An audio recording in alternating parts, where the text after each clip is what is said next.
prouver que argument sinus hyperbolique de x est égal à ln de x plus racine carrée de x carré plus 1 par deux méthodes. Donc il faut prouver que argument sinus hyperbolique de x est égal logarithme népérien de x plus racine carrée de x carré plus 1 par deux méthodes. Alors je vais commencer par la première méthode, qui est une méthode non classique, par le calcul de primitif. Je vais le faire par le calcul de primitif. Alors, pour ça, je vais partir de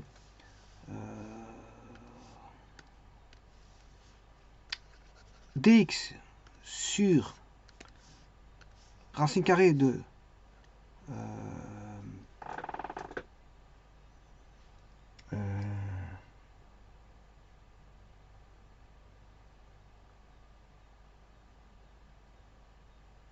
je cherche un petit deux petites secondes, je cherche. Si je mets, bon, je peux faire les essais. X carré plus A carré. Donc il y a domaine, ici c'est X appartenant à R.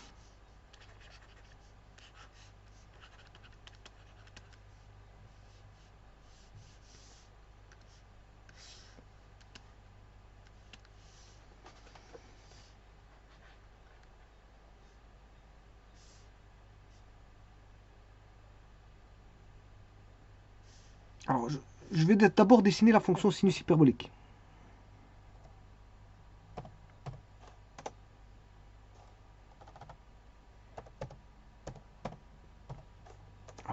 C'est celle-là.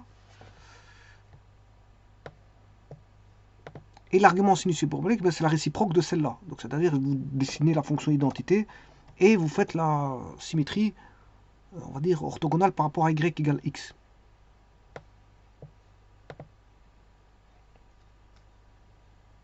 Donc, c'est-à-dire que vous allez avoir argument qui fait un S. Comme le sinus hyperbolique fait un S, sa symétrie par rapport à l'axe y égale x, ben, vous allez avoir un S aussi. Voilà, c'est un S comme ça.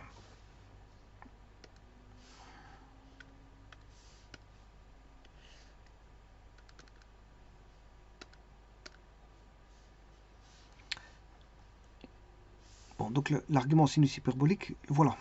Donc il est défini dans R. Donc, lequel qui est dans R, c'est celui-ci. Parce que A carré moins X carré, c'est une parabole qui fait comme ceci.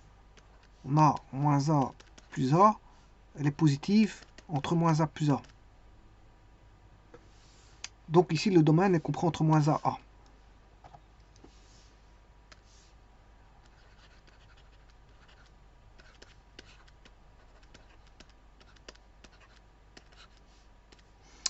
Et le dernier, c'est dx sur x carré moins a carré racine carrée. Là, la parabole est comme ceci. Elle est négative ici, moins a plus a, et elle est positive ici. Or, il faut prendre les positifs. Positifs, donc le domaine x appartenant de moins l'infini à moins a, on ne prend pas, union a plus l'infini. Bon. Alors celui-ci, je peux vous dire que vous pouvez remplacer x par a cosinus hyperbolique de x, de z, ou a x égale a sécant z.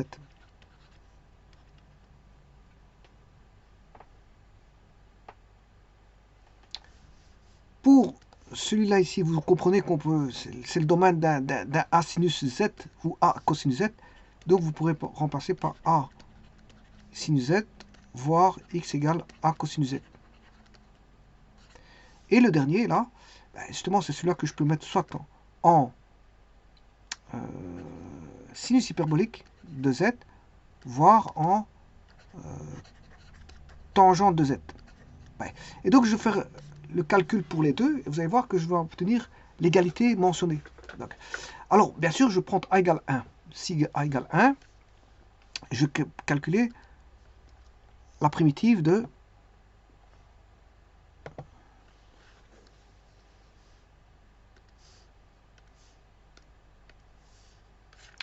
dx sur, je prends le x carré plus 1.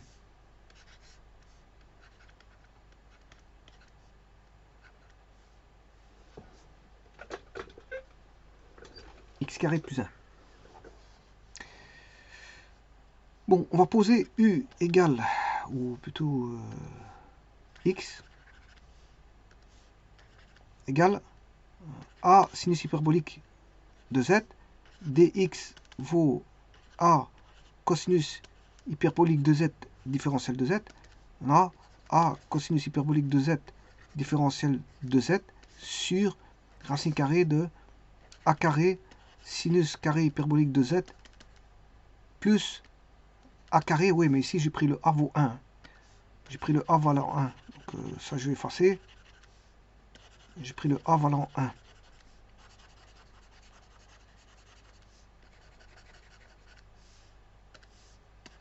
Alors, vous savez très bien que cos carré z moins sin carré hyperbolique, enfin cos carré hyperbolique de z moins sinus hyperbolique carré de z est égal à 1.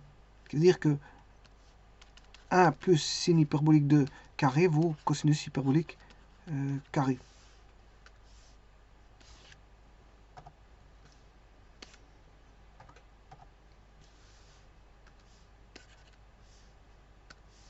Ce qui veut dire que vous allez avoir cosinus hyperbolique de z sur cosinus hyperbolique de z dz à primitiver, ben, ça fait primitive de dz.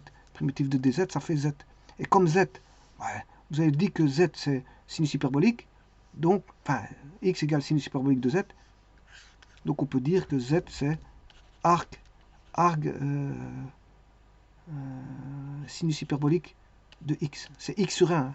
Ouais, parce que si vous aviez a, vous auriez eu x sur a. Ouais, ici c'est voilà, arg sh de x sur 1. Voilà. Donc, là, je viens de montrer qu'en posant en sinus hyperbolique de z, que la primitive, elle vaut dx sur racine carrée de x carré plus 1, ça vaut argument sinus hyperbolique de x sur 1. À une constante près. Allons voir maintenant en tangente. On va faire le remplacement par la substitution en tangente.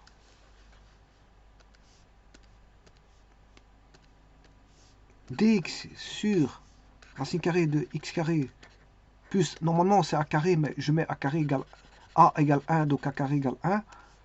Donc je vais me contenter de ceci.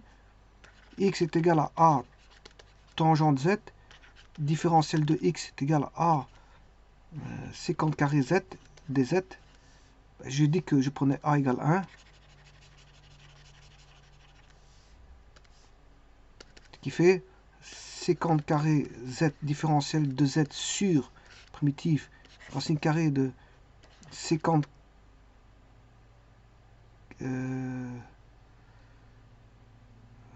x carré, c'est tangente carré.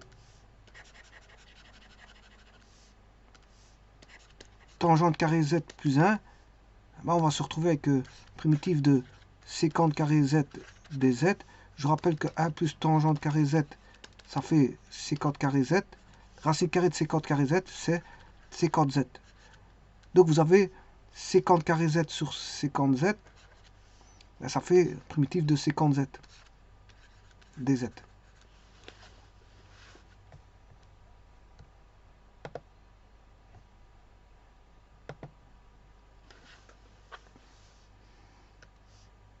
Primitive de sécante z différentielle de z, c'est égal à ln de tangente z plus sécante z plus k. Alors, que vaut la séquente? La séquente, ben, enfin, que vaut la tangente? La tangente, si j'avais xa, ben, ce serait x sur a. Ben, ici, le a vaut 1. Donc, c'est x sur 1. Que vaut la séquente? Ben, si vous avez la tangente qui vaut x, qui est le côté opposé sur le côté adjacent, celui-ci, c'est le côté, c'est l'hypoténuse, ben, vous allez avoir, ça c'est z, bien sûr, côté, la séquente, c'est l'hypoténuse sur le côté adjacent. C'est-à-dire, c'est racine carrée de x carré plus a carré. Enfin, ici, c'est pas carré, c'est 1 sur 1. Voilà. Et ceci démontre cela. Donc, vous voyez bien que la primitive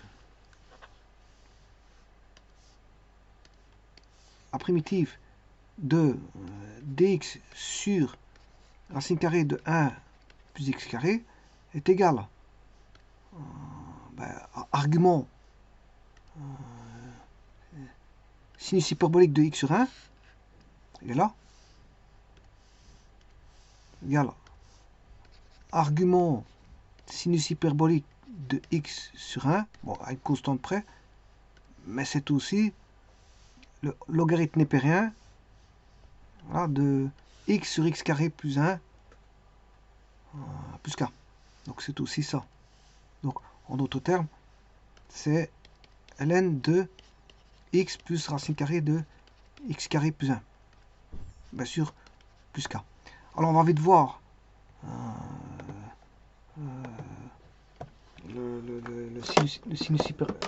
l'argument au sinus hyperbolique, je l'ai déjà, et je vais voir maintenant le logarithme népérien de x plus 1 plus SQRT de 1 plus x carré.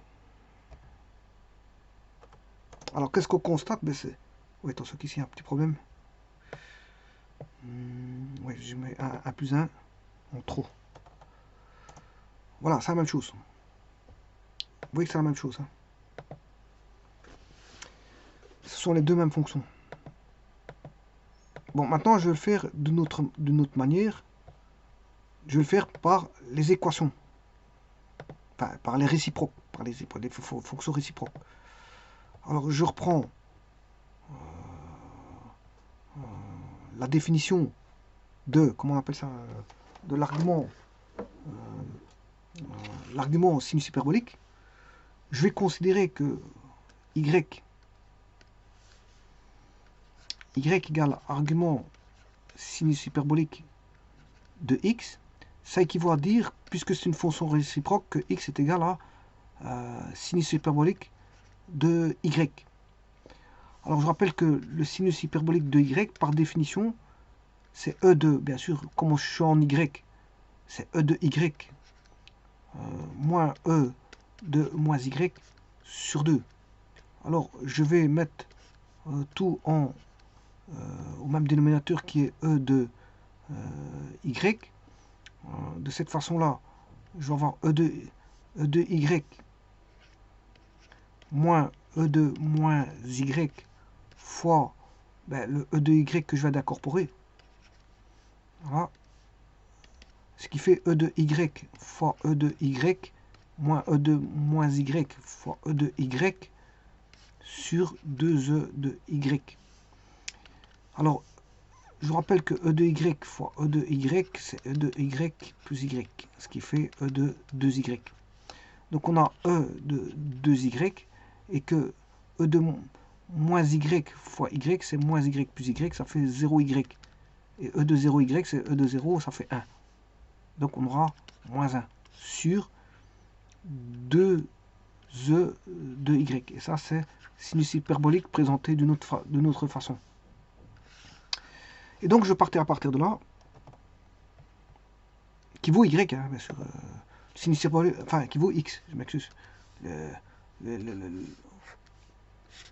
sinus hyperbolique qui vaut x. Donc, je vais partir à partir d'ici pour réaliser l'équation et la résoudre.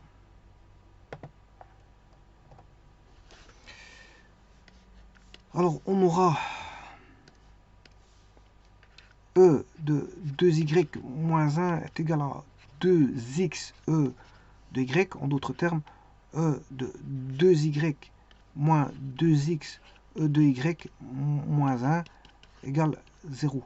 Donc, ce qui fait E de y au carré moins 2x E de y moins 1 égale 0. Je pose x égale E de y qui doit être strictement positif parce que c'est une fonction exponentielle qui fait ceci.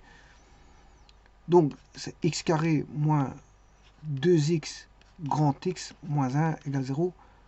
Le delta ou b carré, 4x carré moins 4 fois a fois c, ce qui fait 4x carré plus 4, c'est-à-dire 4x carré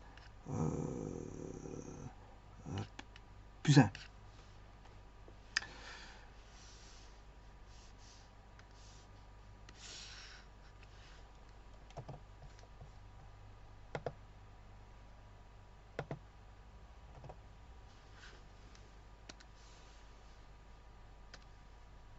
Donc j'ai le delta.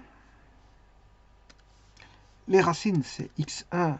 Et je vous rappelle que x1, c'est e de y. Et x2, e de y, qui doit être positif, bien sûr. Hein. Voilà, qui doit être positif.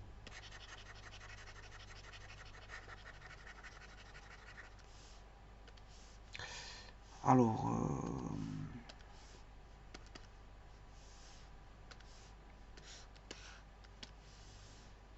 moins b. Moins b, c'est 2x. Plus racine carrée de delta, c'est 4 fois x carré plus 1 sur 2 fois a. C'est-à-dire 2x plus 2 racine carrée de x carré plus 1 sur 2. En d'autres termes, c'est x, si je divise tout par 2.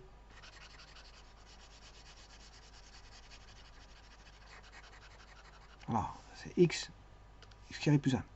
Alors pour l'autre c'est x moins racine carrée de x carré plus 1. Celui-ci il est positif, celui-là il est négatif. Celui-là à rejeter. Il a rejeté. Parce que x carré plus 1, racine carrée est toujours plus grand que x. Mais toujours plus grand que x.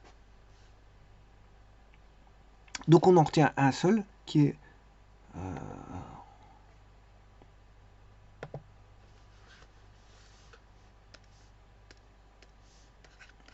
y égale, j'en retiens qu'un seul, qui est x plus racine carrée de x carré plus 1. Ce qui veut dire que ln e de y est égal à ln de... Alors, je vous rappelle que ceci est positif, hein, donc je n'ai pas besoin de mettre de valeur absolue. Voilà, x carré plus 1, je peux mettre des parenthèses, c'est bon. Ça c'est y ln e de égale ln x plus racine carrée de x carré plus 1. Et ln de e ça fait 1, il reste y égale ln de x plus x carré plus 1, racine carrée. Voilà, et ça, que vaut y? Ben, y, il vaut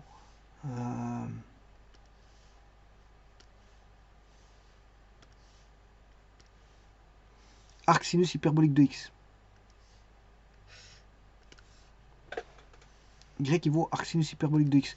Donc ce qui veut dire que le y ici vaut argument sinus hyperbolique de x. Donc vous voyez bien l'égalité entre les deux.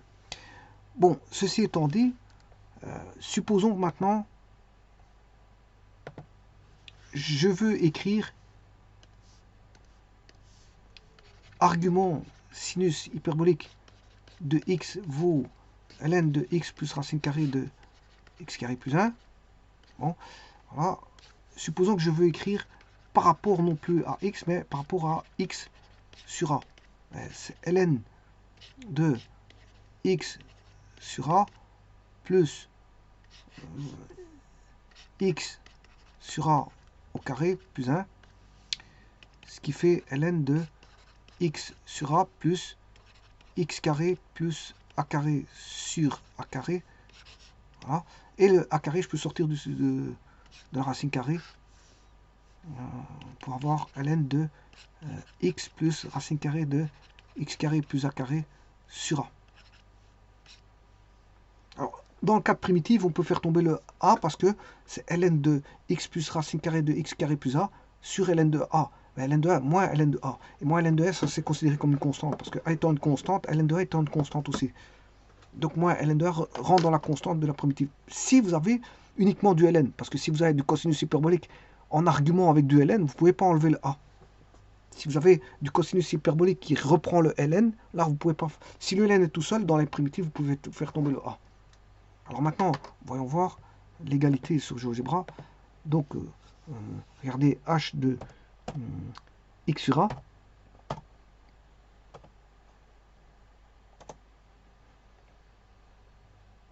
Oui, attention que ici, le a, j'ai pas précisé ce que c'était que le a. Je vais mettre un curseur.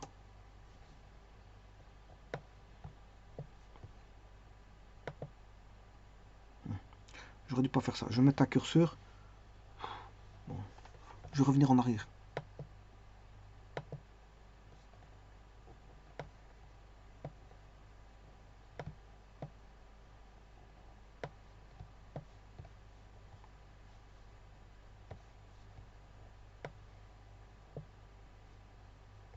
Voilà.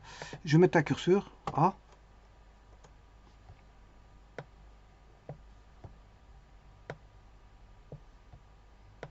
Et là maintenant je peux mettre, bon je vais faire varier le curseur, je vais mettre valeur h de x sur a. Voilà, h de x sur a. Il s'est déformé parce que j'ai mis divisé par a, l'argument en sinus hyperbolique. Et maintenant il faut que je le fasse pour l'autre. P de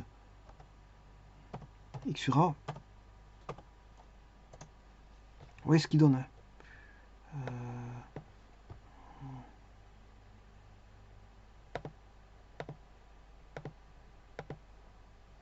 C'est la même chose.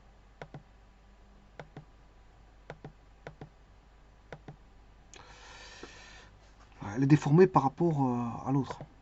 C'est normal. Parce que il y en a une c'est x et l'autre c'est x sur a. Avec a différent de 1 bien sûr. Alors je peux mettre des négatifs aussi, vous voyez. Si vous mettez des négatifs, on va tourner dans l'autre sens.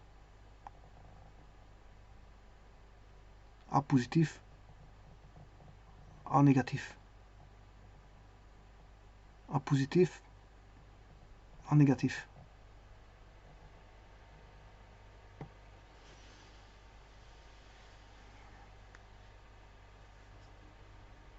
Et donc là, ça démontre de deux façons l'égalité entre les deux. Arc hyperbolique est égal à ln de x plus racine carrée de x carré plus 1 plus 1. Entre parenthèses, pas besoin de la valeur absolue. Je vous remercie.